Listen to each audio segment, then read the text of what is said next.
इसको सुनिएगा और महसूस करिएगा आंख बंद करके। मैं अपने शरीर में एक प्योर कॉन्शियसनेस हूँ। न मेरा कोई जन्म है, न कोई मृत्यु है, और ना ही तो मेरा कोई कर्म है। इसलिए जितने भी कर्म किसी ने भी दुनिया में किए हों, वो मुझ फॉर्मलेस को, रूप रहित सेल्फ को कभी छू नहीं सकता। नमस्कार दोस्तों, स्वागत है आपका डीप नॉलेज में। आज गुरुदत्त हम लोगों को भक्ति के बारे में कुछ समझाने वाले हैं, डिवोशन के बारे में। और जब मैं इसको पढ़ रहा था तो मैं सोच रहा था कि क्या ऐसा ही कुछ हनुमान को भी मिला होगा कि वो पूरी तरह से राममय हो गए थे, अपने आप को डिसॉल्व कर दिया था भगवान राम में। और ये भी सोच रहा था कि जिस भगवान राम की हनुमान भक्ति करते थे, वो राम कौन थे। गुरुदत्त ने बहुत सटल चीज़ को टच किया है। जब भी हम किसी चीज़ को सुनते हैं, इंसान का मन जब भी कुछ सुनता है तो हमारा मन तो होता है एक लिक्विड की तरह, पानी की तरह, और शब्दों को काम करना चाहिए ऐसे कि वो पानी भाप बन जाए, हमारी पर्सनालिटी डिसॉल्व हो जाए। लेकिन होता उल्टा ही है। हम जब कोई शब्द सुनते हैं तो उसको एक सॉलिड कॉन्सेप्ट बना लेते हैं, एक फिक्स्ड चीज़ बना देते हैं, और उसी की वजह से हम और ज़्यादा दूर हो जाते हैं रियलिटी से। क्योंकि ये जो स्पिरिचुअल यात्रा है वो फिज़िकल से मॉलिक्यूलर, मॉलिक्यूलर से इलेक्ट्रॉनिक, और इलेक्ट्रॉनिक से कंप्लीट स्पेस की स्टेट में जाना है। सबसे पहले फिज़िकल जो कि बॉडी है, उसके बाद आपको जाना है मॉलिक्यूलर जो कि हमारी स्वप्न की दुनिया है, कॉन्शियसली। उसके बाद आपको जाना है एक और इससे भी ज़्यादा सूक्ष्म जगत में, जहाँ पर शरीर का और हमारे सूक्ष्म शरीर दोनों का कोई रोल नहीं है।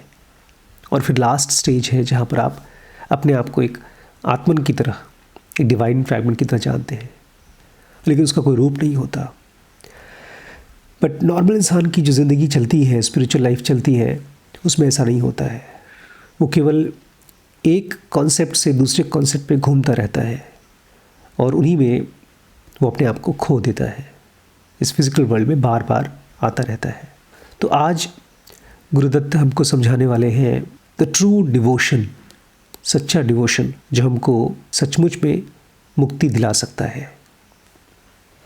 गुरुदत्त कहते हैं आम तौर पे जब कभी भी कोई भक्ति करता है तो वो बॉडी आइडेंटिफिकेशन के साथ भक्ति करता है। अब थोड़ा सा ध्यान से सुनिएगा, बिकॉज मैं आपको कोई एक ऐसी स्टेट में ले जाना चाहता हूँ जिसमें आप फ़िलहाल नहीं हैं। हम सब के सब जिस चीज़ को जीते हैं उसको बोलते हैं बॉडी आइडेंटिफिकेशन, शरीर को एक्सपीरियंस करते हैं। और गुरुदत्त कहते हैं अगर कोई इंसान शरीर को एक्सपीरियंस करते हुए भगवान की भक्ति करने की कोशिश करता है तो बेचारा अधूरा है, और वो इंसान परमात्मन की स्टेट में, परम की स्टेट में नहीं पहुंच सकता। जो सचमुच की भक्ति है वो होती है लिसनिंग, श्रवण, सुनना। और जो आदमी भक्तिमय होकर के सुनता रहता है वो इस फिज़िकल वर्ल्ड के बियॉन्ड चला जाता है, ऐसी जगह जाता है जहाँ पर कोई भी फिज़िकल एंटिटी नहीं होती। और गुरुदत्त एक बड़ी इंपॉर्टेंट चीज़ कहते हैं जो कि हम लोग के लिए बहुत इंपॉर्टेंट है, आम आदमी के लिए। वो कहते हैं कि एक इंसान इस फिज़िकल वर्ल्ड की चीज़ें, रोज़मर्रा की लाइफ को भी ठीक से नहीं जी सकता अपने बॉडी आइडेंटिफिकेशन के साथ।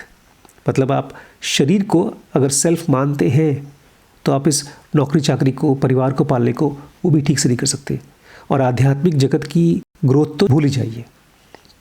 अब थोड़ा सा लॉजिकली सोचिए कि आप ये शरीर कैसे नहीं है।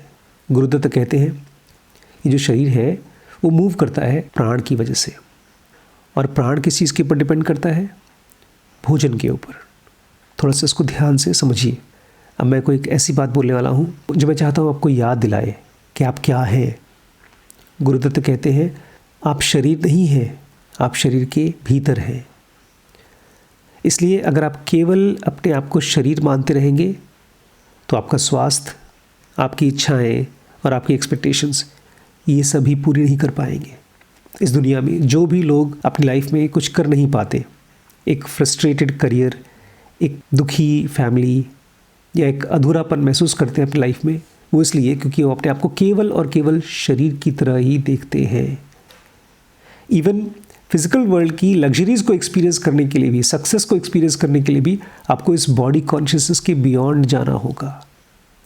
ट्रू भक्ति वो होती है जो बिना बॉडी कॉन्शियसनेस की जाती है, बिना अपने आप को शरीर माने की जाती है। तो आपकी भक्ति हनुमान की भक्ति की तरह क्यों नहीं है? क्योंकि आप अपने आप को शरीर मानते हैं। हनुमान खुद को शरीर नहीं मानते थे, इसलिए वो एक ऐसी स्टेट में जा चुके थे कि वो चाहते तो अपने आप को एक छोटे से बच्चर की तरह बना लेते थे, वो चाहते तो अपने आप को खूब बड़ा सा बना लेते थे, लेकिन वो इसलिए क्योंकि वो अपने आप को शरीर नहीं मानते थे। तो आप क्या करें? आप कैसे अपने आप को शरीर ना माने? इसके लिए गुरुदत्त कहते हैं कि आप जिस चीज़ को भी कंटिन्यूसली मेडिटेट करते हो, जिस चीज़ के ऊपर आप कंटिन्यूस ध्यान करते हो, उसकी एक विजन आती है आपको। अगर आप किसी देवता के ऊपर ध्यान कर रहे हो, किसी गुरु के ऊपर या किसी सामान के ऊपर, तो उसका सबसे पहले आपको विजन आता है। और अगर मान लीजिए आप किसी ख़ास डिटी की, किसी ख़ास देवता की प्रार्थना करते हो, उनके ऊपर मेडिटेट करते हो, तो धीरे धीरे आप वही बन जाते हो। जैसे कृष्ण कहते हैं अर्जुन से कि तुम सब कुछ छोड़कर मेरी भक्ति करो तो तुम मुझ में ही विलीन हो जाओगे। ये आपके साथ भी लागू होता है। लेकिन गुरुदत्त कहते हैं इस भक्ति से तुम्हें सत्य नहीं मिलेगा। ये अजीब बात है। अगर आप अपने देवता के साथ विलीन हो जाएंगे तब भी आपको सत्य नहीं मिलेगा। क्यों? क्योंकि अगर किसी भी चीज़ पर आप कॉन्टम्पलेट करते हैं, ध्यान करते हैं, तो उसका सबसे पहले आपके मन में विजन बनता है, उसका एक रूप बनता है। और ऐसा इसलिए होता है क्योंकि आप किसी एक चीज़ को बहुत ज़्यादा प्यार करते हैं, इसलिए उसके बारे में बार बार सोच रहे हैं, या किसी चीज़ को आप बहुत डरते हैं कि वो नहीं होना चाहिए, वो नहीं होना चाहिए, तो वो आपके दिमाग में बार बार आता है। अब गुरुदत्त एक बहुत बड़ा सीक्रेट हमको देते हैं। वो कहते हैं कि बस मान लो तुम इस बॉडी के अंदर में एक लाइफ फोर्स हो। ये शरीर चल रहा है, तुम्हें दिख रहा है शीशे में कि तुम शरीर को चला रहे हो, लेकिन अगर इस चीज़ को मान लो कि इस शरीर में एक लाइफ फोर्स है, इसके बारे में सोचना शुरू कर दो, तो धीरे धीरे तुम उस लाइफ फोर्स को महसूस करना शुरू कर दोगे। और फिर इस ब्रह्मांड में जो सबसे महीन चीज़ है वो है प्राण, वाइटल फोर्स। वो तुम्हें अपने अंदर महसूस होना शुरू हो जाएगा। अभी अभी हमने क्या पढ़ा कि हम जिस चीज़ के ऊपर मेडिटेट करेंगे उसकी दृष्टि, उसका एक दर्शन हमको हो जाता है। तो सही चीज़ क्या है मेडिटेट करने के लिए? आपको इस चीज़ पर मेडिटेट करना है कि इस शरीर में जो भी लाइफ फोर्स है, वाइटल फोर्स है, वो मैं हूँ। मैं चाहता हूँ आप एक सेकंड के लिए इस वीडियो को सुनते सुनते अपने शरीर में महसूस करिए, अपने दिल की धड़कन को महसूस करिए, अपने सांस को महसूस करिए, मेरी आवाज़ को अपने कान के पर्दे पर महसूस करिए, अपने अंदर की लाइफ फोर्स को महसूस करिए। आपको कुछ करना नहीं है, बस जीना है इस भरोसे से कि इस बॉडी में जो भी लाइफ फोर्स है वो मैं हूँ। और फिर क्या होगा? जैसे एक बीज में पूरा का पूरा पेड़ समाया होता है, ऐसे ही हमारे अंदर में वो लाइफ फोर्स बड़ी होती जाती है, बड़ी होती जाती है, महसूस करने लगते हैं हम उसको। गुरुदत्त कहते हैं बहुत रेयर लोग होते हैं, बहुत रेयर लोग जो कि अपनी चेतना से चेतना की प्रार्थना करते हैं। हम लोग मंदिरों में जाके पूजा करते हैं, हम शरीर की तरह पूजा करते हैं, और इसलिए जिस मूर्ति की पूजा करते हैं उसको पत्थर बना देते हैं। हमारे पास भरोसा नहीं है। उस पत्थर में तो कोई जान नहीं होती, उस मूर्ति में, लेकिन उसमें जान फूंकने वाला हमको अपने अंदर भी कोई जान महसूस नहीं होती है। हमारे अंदर एक प्राण है जिसके बारे में हम कभी सोचते ही नहीं हैं। ये बहुत गहरी बात कही है गुरुदत्त ने। अगर इस बात को आपके दिमाग में एक पौधे की तरह आप डाल सकें तो आप मुक्त हो जाएंगे। गुरुदत्त कह रहे हैं बहुत विरले होते हैं जो अपनी चेतना से उस परम चेतना की प्रार्थना करते हैं, शरीर से नहीं, चेतना से चेतना की प्रार्थना करते हैं। क्योंकि ज़्यादातर तो प्रार्थना किससे करते हैं? शरीर से करते हैं।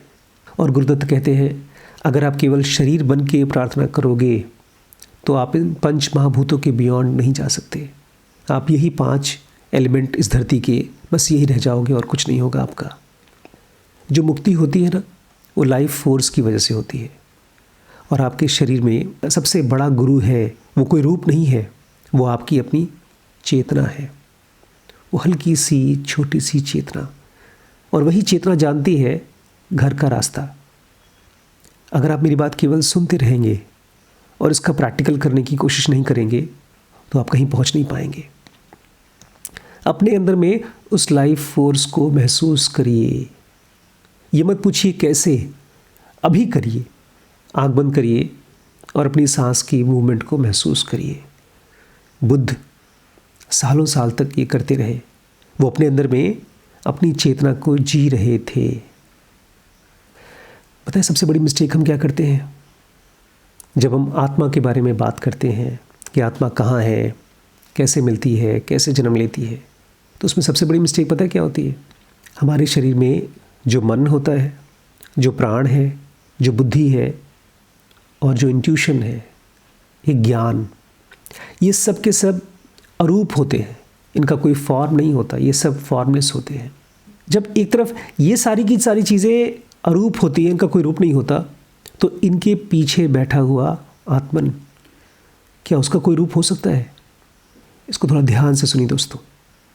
आपने अपने अंदर में आँख बंद किया और एक विचार को चलने दिया। उस विचार का कोई रूप नहीं है। आप जिस चीज़ को देखते हैं, आपके अंदर की चेतना वो चीज़ बन जाती है। आप कोई भी शक्ल बना सकते हैं अपने मन के अंदर में। एक तरह से आपका ब्रेन एक बहुत हाई फाई AI सिस्टम है, एक इंटेलिजेंस है जो किसी भी चीज़ का एक फॉर्म बना सकता है, रूप बना सकता है। लेकिन वो इसलिए ना क्योंकि वो खुद किसी रूप का नहीं है, वो एक एम्प्टी स्पेस है, सफ़ेद कागज़ है। तो जब आपका मन, आपका प्राण, आपका बुद्धि और आपका ज्ञान ये सब फॉर्मलेस है, तो इसके पीछे बैठा हुआ जो इनको भी जानने वाला है, आत्मन, उसका रूप कैसे हो सकता है? इसलिए दोस्तों, अगर आप अपने आप को ये मानते हैं कि आप ये शरीर हैं, तो ये सबसे बड़ा इग्नोरेंस है, ये सबसे बड़ा इल्यूजन है और ये सबसे बड़ा डिल्यूजन है। मतलब आप ऐसी चीज़ को अपना सेल्फ मान रहे हैं जो आप कभी नहीं हो सकते। आप ये शरीर कभी हो ही नहीं सकते। हमारे अंदर में एक चेतना है, उसको लोगों ने कॉन्शियसनेस कहा है। वो शरीर को जानती है अंदर से लेकर के बाहर तक। वो हमारी नींद को भी जानती है अच्छे तरीके से, और वो हमारे जगने को भी जानती है। एक कॉन्शियसनेस जो हमारे शरीर को अंदर से लेकर बाहर तक जानती है, हमारी नींद को जानती है और हमारी जगने को भी जानती है। तो क्या आप ऐसे कॉन्शियसनेस को, ऐसी चेतना को किसी इंसान से या किसी रूप से बांध कर देख सकते हैं? और ये चीज़ एक आदमी में, आदमी के शरीर में नेचुरली होती है, जो इन सबको जानती है। इसका कोई रूप नहीं होता, आपकी कॉन्शियसनेस का कोई रूप नहीं होता। और उसके बाद गुरुदत्त एक बात बहुत बार बोल चुके हैं इस पूरी किताब में। बोलते हैं चेतना होती है सेल्फ इल्यूमिनस गॉड, खुद को जानने वाला। इस मन को जानना, इस विचार को महसूस करना, इस दुनिया में किसी भी चीज़ को जानना, वो डिपेंड करता है आत्मन पे, हमारे सेल्फ पे। लेकिन इस सेल्फ को कोई और नहीं जान सकता, ये खुद को ही जान सकता है। इसलिए आप मेरी बात सुन करके अगर थोड़ा सा 2 सेकंड के लिए भी अपने अंदर में ऑब्जर्वेंट नहीं होते हैं, अपने आप को ध्यान नहीं करते हैं, देखते नहीं हैं, तो आप खुद को नहीं जान सकते। क्योंकि हर चीज़ के बैकग्राउंड में है आप। सेल्फ ल्यूमिनस गॉड है जो खुद को जान सकता है, वो है आप। इसलिए गुरुदत्त कहते हैं 24 घंटे सारे काम करो, लेकिन अपने मन में ये बात रखो, मेरे ही अंदर में प्योर कॉन्शियसनेस है। अब एक छोटी सी बात है ये, जैसे इशारा होता है, नक्शा होता है। आप कहीं जाते हैं रास्ते पे और सही नक्शा आपके पास होता है तो आप पहुंच जाते हैं। एक विचार केवल कि मेरे अंदर में प्योर कॉन्शियसनेस है, मेरे ही अंदर में है। और एक बार भी, 1 सेकंड के लिए भी अगर आपका उस प्योर कॉन्शियसनेस के साथ में कनेक्ट हो गया, आप मुक्त हो जाते हैं। हमेशा हमेशा के लिए फ्री हो जाते हैं। हम में से बहुत से लोग ये मानते हैं कि हमारे कर्म कैसे छूटेंगे, हमने इतने पाप किए, इतनी कमियां हैं हमारे अंदर में। इसका एक बहुत ही आसान उत्तर देते हैं गुरुदत्त, बड़ी प्यारी बात बोलते हैं। वो कहते हैं अगर हमने कोई भी एक्शन किया है, कोई भी कर्म किया है 4 एलिमेंट से, पानी, आग, मिट्टी और हवा, ये 4 एलिमेंट से अगर हमने कोई एक्शन किया है, कितना भी बुरा से बुरा या कितना भी अच्छा से अच्छा काम किया हो, इसका असर 5वें एलिमेंट स्पेस पर बिल्कुल नहीं पड़ता। तो अगर हम ये सोच रहे हैं कि हमने कुछ गलत कर दिया इस ब्रह्मांड में, तो ये पॉसिबल नहीं है। 4 तत्वों से किया हुआ एक्टिविटी 5वें को, स्पेस को डिफाइल नहीं कर सकता। डिफाइल मतलब होता है अपवित्र करना। अब जो मैं आगे कहने वाला हूँ ना, इसको आप भूलिएगा मत, इसको सुनिएगा और महसूस करिएगा आँख बंद करके। मैं अपने शरीर में एक प्योर कॉन्शियसनेस हूँ। न मेरा कोई जन्म है, न कोई मृत्यु है, और ना ही तो मेरा कोई कर्म है। इसलिए जितने भी कर्म किसी ने भी दुनिया में किए हों, वो मुझ फॉर्मलेस को, रूप रहित सेल्फ को कभी छू नहीं सकता, क्योंकि मैं हूँ वो अचल जो कभी बदलता नहीं है। वो सेल्फ हूँ मैं हूँ चेतना, परम चेतना। गुरुदत्त कहते हैं अगर तुम एक दाग लो, कोई गंदगी लो और उसको स्पेस में लगाने की कोशिश करो, तो उससे स्पेस गंदा नहीं होता, केवल उंगली गंदी रह जाती है बस।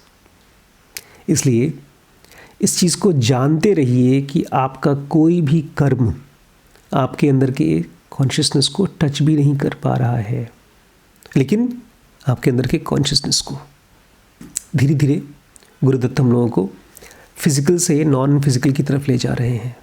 परशुराम से कहते हैं गुरुदत्त तुम्हारा नाम क्या है, तुम कौन हो?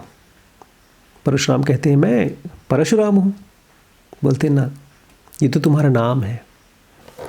तुमने अपने आप को बार बार परशुराम परशुराम बोल बोल करके इस शब्द की प्रार्थना की है। ये गलत चीज़ को याद करते हो। तुम्हें अगर कुछ याद ही रखना है, कोई प्रार्थना ही करना है, तो साधुओं के शब्दों की प्रार्थना करो। एक इंसान बचपन से एक ही चीज़ को बार बार सोचता रहता है, उस नाम को जो उसके माँ बाप ने उसको दिया है। गुरुदत्त कहते हैं थोड़ा सोच के बताओ, क्या उस नाम में और तुम्हारे ट्रू सेल्फ में कोई कनेक्शन है? ये ऐसे ही है जैसे कि हम पानी की एक लहर को नाम दे दें। क्या नाम दे सकते हैं? इसके बाद गुरुदत्त धक्का मारते हैं, अंदर जाओ। एक सवाल पूछते हैं, उसे धक्का पड़ता है। क्या इस नाम को सुनने वाला, जो इस कान के अंदर एक सुनने वाला एलिमेंट है, उसको ये नाम दे सकते हैं आप? देखिए, शरीर को तो नाम दे सकते हैं, लेकिन इस शरीर में जो चेतना है, क्या उसको हम नाम दे सकते हैं? और वो जानबूझ के इस चीज़ को पूछ रहे हैं बार बार, क्योंकि वो चाहते हैं हम अपने इस बॉडी से हटें। हम सब ब्रह्म मुहूर्त की बड़ी बात करते रहते हैं। वो इसलिए क्योंकि सुबह सुबह हमें कोई जगाता है। नहीं, मैं बाहर से किसी की जगाने की बात नहीं कर रहा हूँ।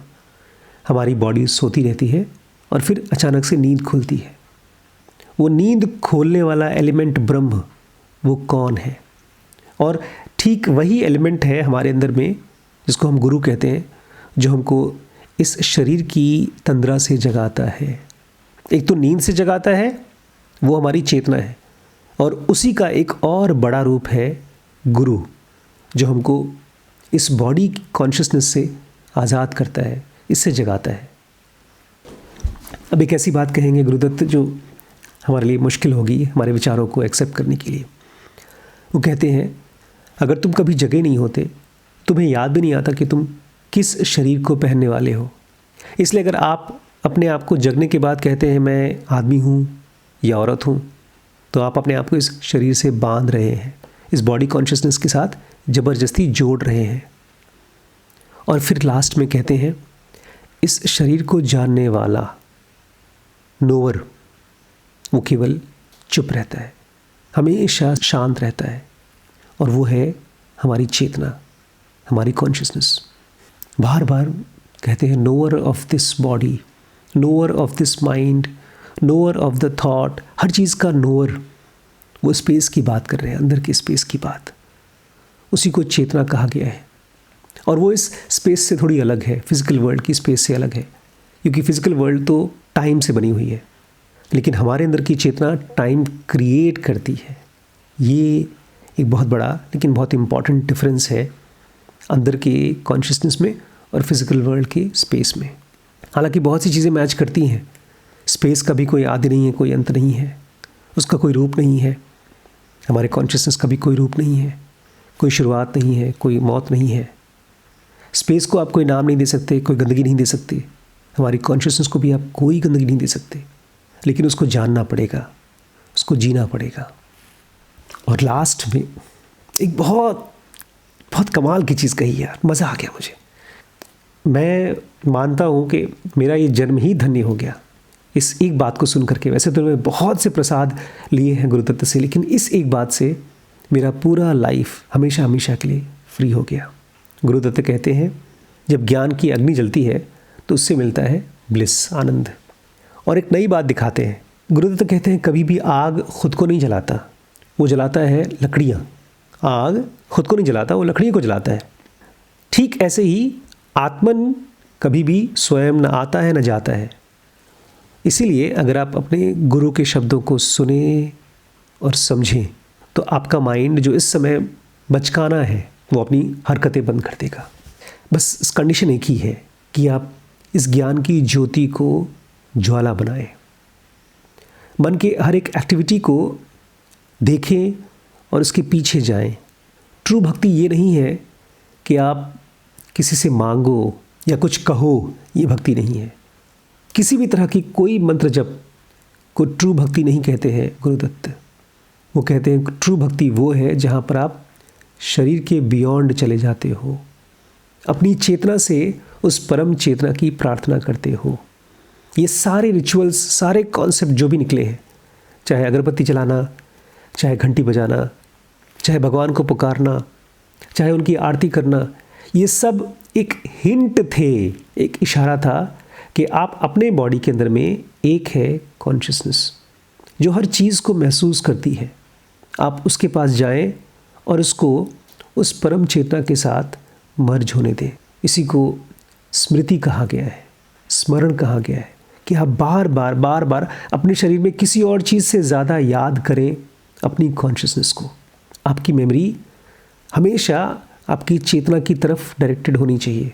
24 घंटे हर चीज़ को आप देखें और उससे आपको याद आनी चाहिए अपनी चेतना, अपनी चेतना, अपनी चेतना, अपने अंदर का स्पेस, अपने अंदर का बैकग्राउंड। और फिर वो एक छोटा सा कतरा मेमोरी का जो चेतना का है वो बड़ा होते जाएगा और वो आपको इस बॉडी के कॉन्शियसनेस के बियॉन्ड ले जाएगा। मुझे पता नहीं दोस्तों कि मैं ये सब जो बातें बोलता हूँ आप लोग इसको समझ पाते हैं, ग्रास्प कर पाते हैं, मुझे बिल्कुल नहीं पता। लेकिन मुझे पता है मैं क्या समझ पाया हूँ। और मैं इस उम्मीद को यहाँ छोड़ के जा रहा हूँ कि आप करोड़ों में से अगर एक इंसान भी इस चीज़ को समझ पाया, पकड़ पाया, तो आगे आने वाली प्रजातियाँ, आगे आने वाली जनरेशन्स को इससे एक नई दिशा मिलेगी। मुझे माफ़ करिएगा, मैं वो बातें नहीं बोलता हूँ जो कॉमनली आपके गुरुज़ कहते हैं कि आपको किस तरह से सुबह सुबह उठ करके पूजा पाठ करनी चाहिए, दंडवत करना चाहिए, एफर्मेशंस देना चाहिए। इस तरह की बचकानी हरकतों पे मैं विश्वास नहीं करता, क्योंकि ये सब झूठ है। जो सच है वो केवल आपके अंदर का कॉन्शियसनेस है और उसी में से ही सब कुछ पॉसिबल है। एक बार आप वहाँ पहुँच जाएं, उसके बाद आप हंसेंगे, किसी भी टाइप की प्रैक्टिस के ऊपर हंसेंगे। अपनी चेतना से उस परम चेतना को मर्ज होने दीजिए। हर रोज़ याद करिए अपने अंदर की स्पेस को, अपने अंदर की साइलेंस को। जब भी कुछ बोलने का मन करे चुप हो जाए। मौन एक बहुत इम्पॉर्टेंट स्पिरिचुअल प्रैक्टिस है। अगर शांत रहे तो अंदर की कॉन्शियसनेस उस डिवोशन को सीख पाएगी जो बिना बॉडी की जाती है। देखिए, अगर आपको कुछ समझ में आ रहा है तो मुझे कमेंट करके बताइए। और इस पूरे विज्ञान को सीखने के लिए ज़ेनोगा बेसिक एडवांस कोर्स है, इस नंबर पे कांटेक्ट कर सकते हैं।